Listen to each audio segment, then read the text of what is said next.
London से देंगे, जहां थिंक टैंक चैथम हाउस में विदेश मंत्री एस जयशंकर ने पीओके पर बड़ा बयान दिया है। जयशंकर ने कहा कि कश्मीर के चुराए गए हिस्से पाकिस्तान के कब्जे में हैं। कश्मीर के चुराए हिस्सों की वापसी का इंतजार है।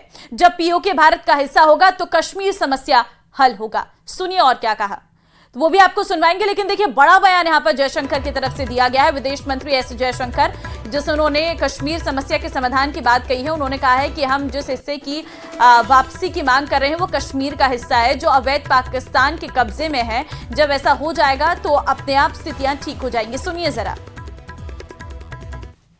I think the part we are waiting for is the return of the stolen part of Kashmir, which is on the under illegal Pakistani occupation. When that's done, I assure you, Kashmir solved.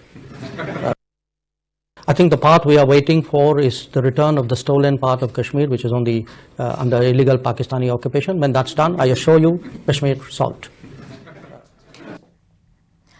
Bihar में विधानसभा चुनाव में करीब 6 महीने हैं, लेकिन उससे पहले ही जमकर सियासत हो रही है। बजट सत्र के दौरान नीतीश और तेजस्वी यादव एक दूसरे पर सियासी हमले कर रहे हैं।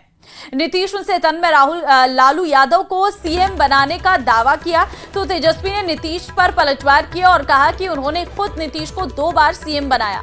ये रिपोर्ट देखिए।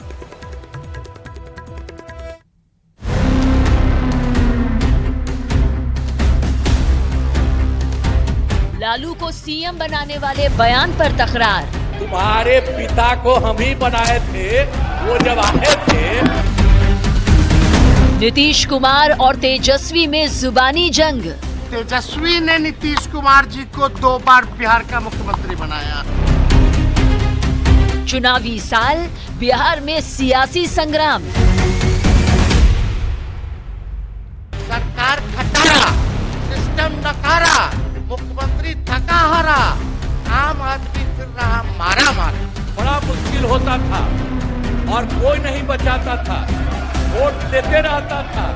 बिहार में कुछ महीने बाद विधानसभा चुनाव होने वाले हैं, लेकिन उससे पहले सियासी पारा एकदम हाई लेवल पर पहुंच गया है। आरोप प्रत्यारोप और वार पलटवार का दौर तेज है। मंगलवार को बिहार विधानसभा में मुख्यमंत्री नीतीश कुमार ने आरजेडी नेता तेजस्वी यादव पर हमला बोलते हुए उनके पिता लालू प्रसाद यादव को मुख्यमंत्री बनाने का दावा किया था, जिसके बाद बिहार की सियासत गर्मा गई। अब तेजस्वी यादव ने नीतीश कुमार पर पलटवार किया है और नीतीश कुमार को 2 बार मुख्यमंत्री बनाने और उनकी पार्टी को बचाने का दावा कर दिया। अरे तुम्हारे पिता को हम ही बनाए थे, वो जब आए थे उस समय नहीं था। ये सब फालतू छोड़ो। अरे पूरा जात वाला भी, अरे तुम्हारे जात वाले भी जो जात थे हमको कहते थे काहे के लिए आप कर रहे हैं, तो हमने तो उसी आदमी को बनवाया था। आई सब कुछ नहीं जानते हो, सुनो न यार, कुछ नहीं जाता है। अरे कुछ है। तुम्हारे जो सबसे बड़े, तुम्हारे आपके जो सबसे बड़े नेता थे, उनका हमसे क्या रिश्ता था, कुछ पता है? ऐसे ही बोल रहे, इन लोगों के साथ हो गए हो, बेकार का काम कर लिए हो, अब उसको छोड़ दो।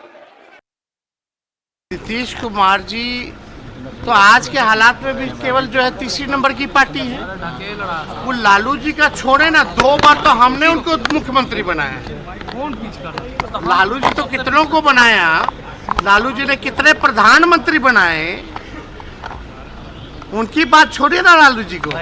तेजस्वी ने नीतीश कुमार जी को 2 बार बिहार का मुख्यमंत्री बनाया। तेजस्वी ने नीतीश कुमार जी को 2 बार बिहार। तेजस्वी यादव के इस बयान के बाद उनकी बहन रोहिणी आचार्य भी सामने आई और नीतीश कुमार पर तीखा प्रहार किया। उन्होंने सोशल मीडिया एक्स पर पोस्ट कर लिखा, मानसिक स्थिति गड़बड़ रहने पर आदमी क्या बोलता है उसे इसका भान नहीं होता।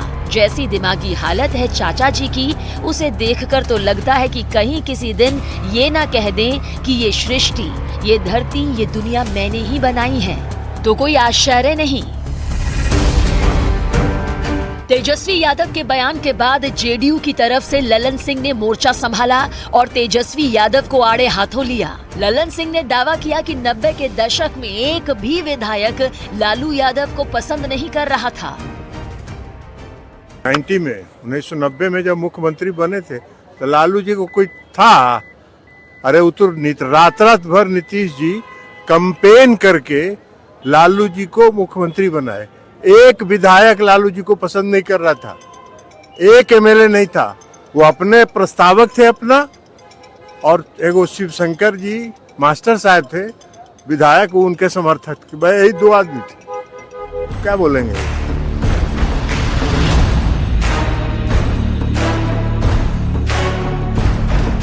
बिहार में कुछ महीने बाद चुनावी रणभेरी बजने वाली है। एक तरफ महागठबंधन कमर कस तैयार है, तो दूसरी तरफ एनडीए ने फिर से सत्ता पाने के लिए किलेबंदी शुरू कर दी है। दोनों ही खेमों से बड़े नेताओं ने मोर्चा भी संभाल लिया है, जिसका जीता जागता नजारा बिहार विधानसभा के अंदर और बाहर देखने को मिल रहा है। और चलिए सीधे आपको विधानसभा लिए चलते हैं, जहां पर बजट सत्र की शुरुआत हो गई है। की बात की थी वो काम तो उनका शुरू हो गया। अभी जो ये सड़क के बारे में बात रखी है तो बिल्कुल उसको एक बार उसका परीक्षण करवा देंगे, और अगर लगता है कि फीजिबल है और सब कुछ तो बिल्कुल उसका काम भी जल्दी ही शुरू हो जाएगा। अगला प्रश्न। धन्यवाद अध्यक्ष महोदय। कांति प्रसाद। प्रश्न संख्या 27 से 13 उत्तर आ गया है। मैं तो आपके माध्यम से मंत्री जी से जानना चाहूँगा कि मेरे यहाँ शहरी चिकित्सालय चालू है और शहरी चिकित्सालय को बंद करके आपने जनता क्लिनिक चला ली, तो क्या उसको वापस जनता क्लिनिक के स्थान पे चलाना चाहते हो या शहरी चिकित्सालय में चलाना चाहते हो? प्रश्न दूसरा है, अगर मेरे विधानसभा क्षेत्र में पीएचसी सीएचसी पे कंप्यूटर ऑपरेटर आपने पर्ची काटने के लिए लगा रखे हैं, तो क्या इन जनता क्लिनिक में कंप्यूटर ऑपरेटर की पोस्ट लगाना चाहते हो या नहीं लगाना चाहते हो? माननीय मंत्री जी। माननीय अध्यक्ष महोदय, जनता क्लिनिक 2019-20 में गहलोत सरकार ने खोली थी, और आश्चर्य की बात है कि पूरे राजस्थान के अंदर केवल 15 थी। ये दिल्ली की जो मोहल्ला क्लिनिक के आधार पे इन्होंने खोली थी।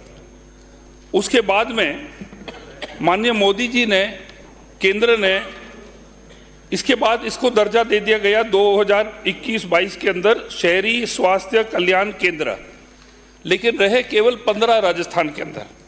उसके पश्चात मोदी जी ने 2020-21 में अर्बन आयुष्मान आरोग्य मंदिर, जिसको हम कहते हैं युआम, वो उन्होंने खोले राजस्थान के अंदर।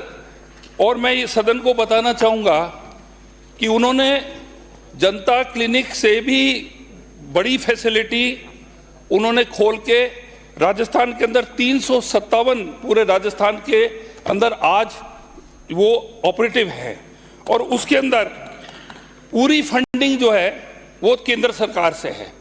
आपका जो जनता क्लिनिक था उसमें आपके दानदाताओं से, CSR फंड से ये आपके चलाते थे, और एक शेड के नीचे या नट बोल्ट जोड़ के स्टील का फैब्रिकेशन करके करते थे। इसके अंदर 70 लाख रुपए। अरे उत्तर तो सुनिए। 70 लाख रुपए उत्तर जो है। आपका प्रश्न नहीं है, आपका प्रश्न नहीं है माननीय। आप पुराने 70 लाख। पहली चीज तो अरे उनको देख के आप तो बैठो, मंत्री जी का जवाब तो आने दो। अध्यक्ष जी, अब तो जनता क्लिनिक तो वर्ड डिफंक्ट हो गया है, वो तो है ही नहीं। अब बात करते हैं अपन युआम की। और युआम के अंदर अरे जब आपका नंबर है आप बोलना। युआम जो है अध्यक्ष महोदय 70 लाख रुपए प्रति वर्ष ये 357 युआम को हमारी केंद्र सरकार मोदी जी हर साल देते हैं। इसके अंदर जो है salaries, rent, minor repairs, alteration, furniture, fixture, equipment, staff का placement, 1 doctor, 2 ANM, 2 GNM, 1 lab technician, 1 pharma, 1 helper, 1 sweeper, इतने ये हमें मैन पावर दे रहे हैं। इसके अलावा OPD और वैक्सीनेशन, ANC, फैमिली वेलफेयर, जब सब तरह की जो है 8 टेस्ट और 120 मेडिसिन, इसका दायरा इसके अंदर बहुत बड़ा दिया है।